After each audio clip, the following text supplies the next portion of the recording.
মিয়ানমারের বিরুদ্ধে গণহত্যার মামলায় বাংলাদেশের সমর্থন চাইল গাম্বিয়া।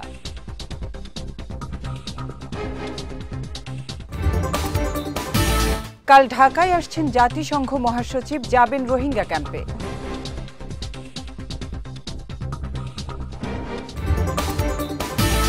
এবং শাপলা চত্বরে গণহত্যার অভিযোগে হাসিনা সহ ৯ জনের বিরুদ্ধে গ্রেপ্তারি পরোয়ানা।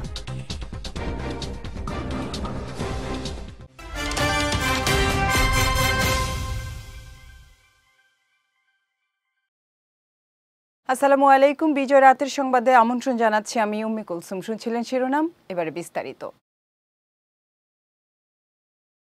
অন্তর্বর্তী সরকারের প্রধান উপদেষ্টা ডক্টর মোহাম্মদ ইউনুসকে মিয়ানমারের বিরুদ্ধে গণহত্যার মামলা সম্পর্কে অবহিত করেছেন গাম্বিয়ার পররাষ্ট্রমন্ত্রী মামাদু তাঙ্গারা। আজ রাষ্ট্রীয় অতিথি ভবন যমুনায় প্রধান উপদেষ্টার সঙ্গে সাক্ষাৎকালে গাম্বিয়ার পররাষ্ট্রমন্ত্রী একথা জানান। বলেন, মিয়ানমারে নির্যাতিত রোহিঙ্গা মুসলিমদের ন্যায় বিচার প্রাপ্তিতে তার দেশ কাজ করছে।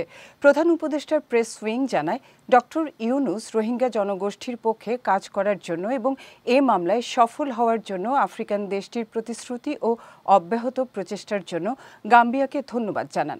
এদিকে মামাদু তাঙ্গারা অধ্যাপক ইউনুসের নেতৃত্বের প্রশংসা করে তার কূটনৈতিক প্রচেষ্টার রোহিঙ্গা জনগোষ্ঠীকে মর্যাদাপূর্ণ জীবনযাপনে সহায়তা করবে বলে উল্লেখ করেন।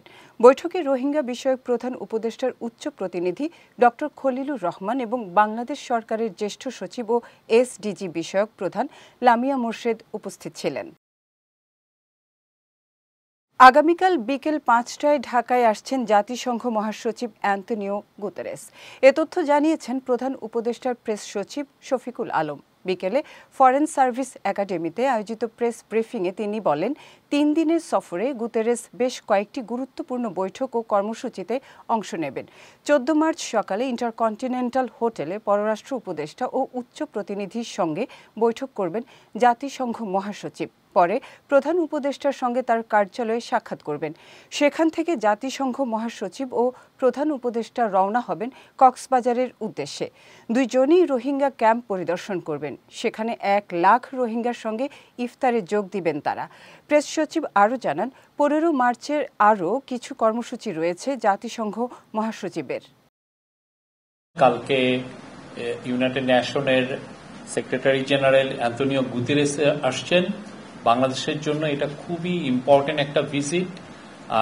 উনি এর আগে জাস্ট রোহিঙ্গা যখন মেজর ক্রাইসিসটা যখন ইরাপ্ট করলো ২০১৭ সালের অগাস্টের পরে উনি একবার আসছিলেন, বাংলাদেশ ভিজিট করে গেছেন। এটা ওনার সেকেন্ড ভিজিট হবে এবং আমরা আশা করছি, আপনি জানেন যে interim government led by professor Muhammad Yunus নতুন করে এফার্ট নিয়েছে যে কিভাবে রোহিঙ্গা ক্রাইসিসটা পুরো গ্লোবাল ম্যাপে নিয়ে আসতে।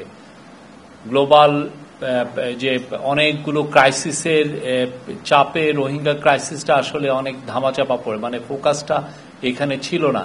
সেই জায়গাটায় প্রফেসর ইউনুস বারবার চাচ্ছেন এবং যখনই ইন্টারন্যাশনাল ডিগনিটারি তার সাথে কথা বলতে আসছেন, উনি কিন্তু এই রোহিঙ্গা ক্রাইসিসটা হাইলাইট করছেন। ২০১৩ সালে রাজধানীর মতিঝিলের শাপলা চত্বরে হেফাজতের সমাবেশে গণহত্যার অভিযোগে দায়ের করা মামলায় সাবেক প্রধানমন্ত্রী শেখ হাসিনা সহ ৯ জনের বিরুদ্ধে গ্রেফতারি পরোয়ানা জারি করেছে আন্তর্জাতিক অপরাধ ট্রাইব্যুনাল। আজ আন্তর্জাতিক অপরাধ ট্রাইব্যুনাল এই পরোয়ানা জারি করেন। শেখ হাসিনা ছাড়াও সাবেক স্বরাষ্ট্রমন্ত্রী মহিউদ্দিন খান আলমগীর, গণজাগরণ মঞ্চের মুখপাত্র ইমরান এইচ সরকার, সাবেক আইজিপি হাসান মাহমুদ খন্দকার ও বেনজির আহমদ সহ ৯ জনের বিরুদ্ধে এই গ্রেফতারি পরোয়ানা জারি করা হয়েছে। এছাড়া সাবেক স্বরাষ্ট্র প্রতিমন্ত্রী শামসুল হক টুকু, সাবেক আইজিপি শহীদুল হক, সাবেক সেনা কর্মকর্তা জিয়াউল আহসান, সাবেক পুলিশ কর্মকর্তা মোল্লা নজরুল ইসলামকে এই মামলায় গ্রেফতার দেখানো হয়েছে। এরা বর্তমানে জুলাই গণ অভ্যুত্থানে গণহত্যা সহ বিভিন্ন মামলায় কারাগারে রয়েছেন। এর আগে মতিঝিলের শাপলা চত্বরে হেফাজতের সমাবেশে গণহত্যার অভিযোগে শেখ হাসিনা সহ ৩৪ জনের বিরুদ্ধে মামলা হয়। এমবিবিএস ও বিডিএস ছাড়া ডিপ্লোমা সনদধারীরা কেউ নামের আগে ডাক্তার পদবি লিখতে পারবেন না। দুপুরে বিচারপতি রাজেক আল জলিল ও সাথিকা হোসেন এর হাইকোর্টের বেঞ্চ এই আদেশ দেন। ডাক্তার পদবি ব্যবহার সংক্রান্ত রিটের শুনানিতে এ রায় দেন আদালত। আইনজীবীরা জানান, এ পর্যন্ত যারা ডাক্তার পদবি ব্যবহার করেছে তাদের বিরুদ্ধে কোনো ব্যবস্থা নেওয়া হবে না। তবে আগামীকাল থেকে MBBS ও BDS ছাড়া অন্য কেউ ডাক্তার পদবি ব্যবহার করলে আইন অনুযায়ী ব্যবস্থা নেওয়ার নির্দেশ দেন আদালত। রাজধানীর উত্তরখানে হাবিবুল্লাহ বাহার কলেজের উপাধ্যক্ষ সাইফুর রহমান ভূঁইয়াকে হত্যার ঘটনায় এক দম্পতিকে গ্রেফতার করেছে পুলিশ। মঙ্গলবার সন্ধ্যায় ফরিদপুরে অভিযান চালিয়ে তাদের গ্রেফতার করা হয়। দুপুরে মিন্টো রোডের DMP মিডিয়া সেন্টারে আয়োজিত সংবাদ সম্মেলনে পুলিশ জানায়, যৌন নিপীড়নের প্রতিবাদে সাইফুর রহমানকে হত্যার কথা স্বীকার করেছে গ্রেফতারকৃতরা।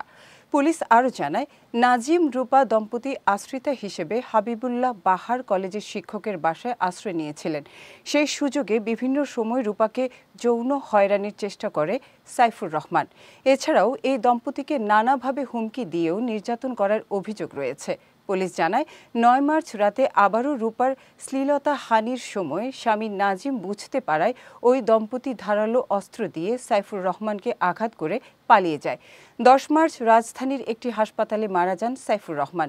12 ঘন্টার অভিযানে ফরিদপুর থেকে আটক করা হয় রূপা নাজিম দম্পতিকে। বডি নিয়ে এসে তখনও নাজিম বা রূপার বক্তব্য যে তার শরীরের উপরেই হচ্ছে আপনার সাইফুর রহমান ভূঁইয়া, তখন তাকে কোপানো শুরু করে এই বটি দিয়ে। মাথার এই খুলিতে অনেকগুলো কোপ রয়েছে। এরপর যে ঠেকাতে যাচ্ছে হাতের অনেকগুলো কোপ রয়েছে, অনেকগুলো কোপ খেয়েছে শরীরের বিভিন্ন জায়গায়। তো এক পর্যায়ে সে দৌড় দিয়ে বাথরুমের মধ্যে ঢুকে সিটকিনি দিয়েছে। তরুণদের নতুন রাজনৈতিক দল জাতীয় নাগরিক পার্টি জাতীয় সংসদ নির্বাচন বিলম্ব করতে গোলমাল করছে বলে অভিযোগ করেছেন বিএনপির চেয়ারপারসনের উপদেষ্টা জয়নুল আবদিন ফারুক। সকালে জাতীয় প্রেস ক্লাবের সামনে গণতন্ত্র ফোরাম আয়োজিত নাগরিক সমাবেশে তিনি এ অভিযোগ করেন। নতুন দল গণপরিষদ নির্বাচন ও জাতীয় সংসদ নির্বাচন করার একটা পরিকল্পনা অন্তর্বর্তী সরকারের কাছে পেশ করেছে উল্লেখ করে তিনি বলেন, দেশের মানুষ গণপরিষদ নয়, নিরপেক্ষ জাতীয় নির্বাচন চায়। তিনি আরও বলেন, ফ্যাসিস্টদের বিচার এবং তাদের সব অপকর্ম তুলে ধরতে জনপ্রতিনিধির সরকার প্রয়োজন। এ সময় মানুষের ভোটের নিশ্চয়তা দিয়ে দ্রুত সুষ্ঠু ভোটের ব্যবস্থা করতে অন্তর্বর্তী সরকারের প্রতি আহ্বান জানান জয়নুল আবদিন ফারুক। এবার জেলা সংবাদ।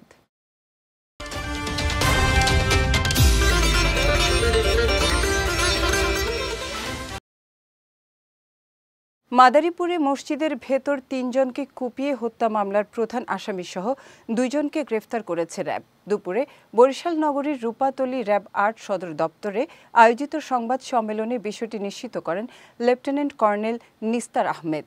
জানান, গতকাল রাতে গোপন সংবাদের ভিত্তিতে ঢাকার আশুলিয়ার কাঁঠালতলা এলাকায় অভিযান চালিয়ে মামলার প্রধান আসামি হোসেন সর্দারকে গ্রেফতার করা হয়। একই সময় র্যাব 8 মাদারীপুর ক্যাম্প সদস্যরা শরীয়তপুরের আরিগাঁও এলাকায় অভিযান চালিয়ে মামলার এজাহারভুক্ত আসামি সুমন সর্দারকে গ্রেফতার করে।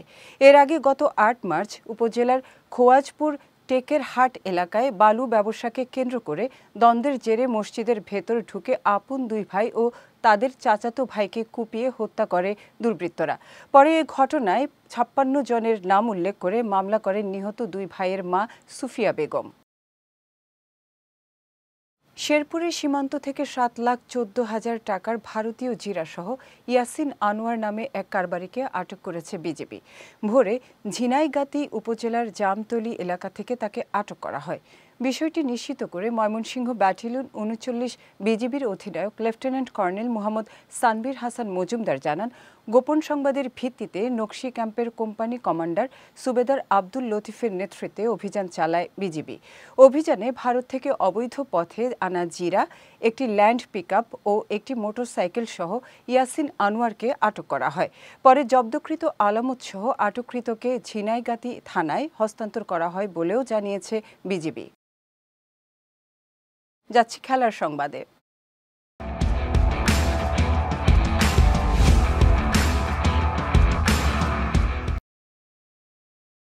পিঠের আরেকটি অস্ত্রোপচার ভারতীয় পেসার জশপ্রীত বুমরার ক্যারিয়ার শেষ করে দিতে পারে বলে মনে করেন নিউজিল্যান্ডের সাবেক pacer Shane bond. Cricket website ESPN ক্রিক ইনফোর সঙ্গে আলাপকালে এমনটাই জানান শেন বন্ড। কিউই এই পেসারের ক্যারিয়ারও শেষ হয়েছিল পিঠের চোটে। মুম্বাইয়ের বোলিং কোচ হিসেবে গত কয়েক বছর ধরে বুমরার সঙ্গে কাজ করেছেন বন্ড। বর্তমানে রাজস্থান রয়্যালসের বোলিং কোচ হিসেবে ভারতে আছেন তিনি। গত জানুয়ারিতে বর্ডার গাভাস্কার ট্রফির শেষ টেস্টে ইনজুরিতে পড়ে মাঠ ছাড়েন বুমরা। এরপর আর মাঠে ফেরা হয়নি তার। ইনজুরির কারণে চ্যাম্পিয়ন্স ট্রফিও খেলতে পারেননি ভারতের ডানহাতি এই পেসার। এর আগে 2023 সালে পিঠে অস্ত্রোপচার হয়েছিল বুমরার। 31,419 কোটি টাকা ব্যয়ে 1 লাখ ধারণ ক্ষমতা সম্পন্ন নতুন স্টেডিয়াম নির্মাণ করতে যাচ্ছে ম্যানচেস্টার ইউনাইটেড। সম্প্রতি ক্লাবটির পক্ষ থেকে এ পরিকল্পনার কথা ঘোষণা করা হয়েছে। ক্লাবটির শেয়ার হোল্ডার জিম র্যাডক্লিফ জানিয়েছেন, ওল্ড ট্রাফোর্ডের কাছে বিশ্বের অন্যতম সেরা এই আইকনিক ফুটবল মাঠটি নির্মাণ হতে যাচ্ছে। ম্যান ইউ কর্তৃপক্ষ আরও জানায়, মাঠটি নির্মাণের পর যুক্তরাজ্যের অর্থনীতিতে প্রতি বছর বাড়তি 730 কোটি পাউন্ড যোগ করা সম্ভব হবে। এছাড়া 17,000 নতুন বাড়ি নির্মাণ সহ হাজারো কাজের সুযোগ তৈরি হবে বলে আশাবাদী ম্যান ইউ কর্তৃপক্ষ। বিজয় রাতের সংবাদ শেষ করার আগে শিরোনামগুলো দেখে নিচ্ছি আরও একবার।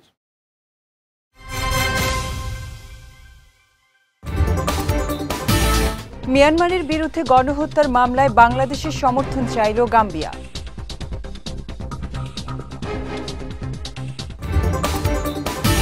কাল ঢাকায় আসছেন জাতিসংঘ মহাসচিব, যাবেন রোহিঙ্গা ক্যাম্পে।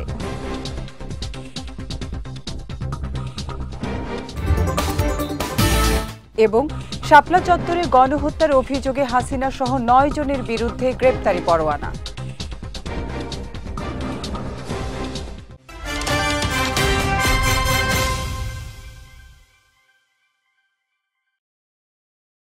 বিজয় রাতের সংবাদ শেষে আজকের মতো আমি উম্মে কুলসুম আপনাদের কাছ থেকে বিদায় নিচ্ছি। আগামীকাল একই সময়ে নতুন সব খবর দেখতে চোখ রাখুন বিজয় টিভিতে।